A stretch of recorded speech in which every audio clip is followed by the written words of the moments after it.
Properly installed footers and posts help ensure your deck is safe and stable.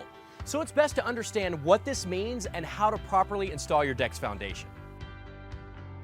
A footer is the concrete pad the deck post will sit on top of, and it's very important no matter how high your deck will be off the ground. How many footers and posts you'll need to support the deck depends on several things: the size, shape, and weight of a deck, as well as the thickness and strength of the concrete footers. The general rule is usually no more than 8 feet apart. To get started, use the ledger board as a guide when figuring post placement. That way you'll get everything nice and square. Pull your measuring tape, marking the ground with spray paint where the center of each footer will go. Once you've plotted out the locations of each footer, you're almost ready to dig. But don't pick up that shovel just yet. Always check with your local utilities and building department to make sure you're clear on where it's okay to dig, and the inspection process. Once you've got the green light, dig down 12 inches below your region's frost line.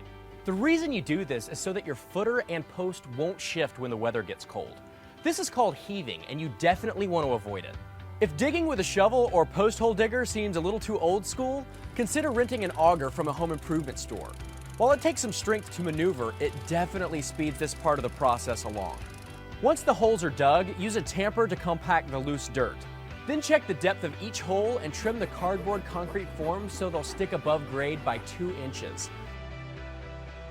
Place the forms in the holes and adjust them to make sure they're completely level and plumb.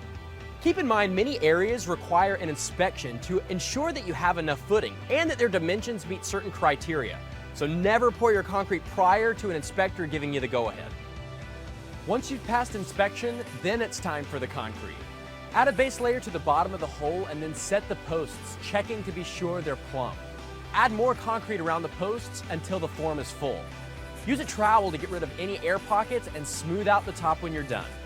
Once the concrete footings are fully cured, which takes about a day in temperatures above freezing and around 72 hours in below freezing temperatures, you could peel off the cardboard forms. While proper footing and post installation takes some planning and patience, knowing that your deck is totally solid makes it all worthwhile.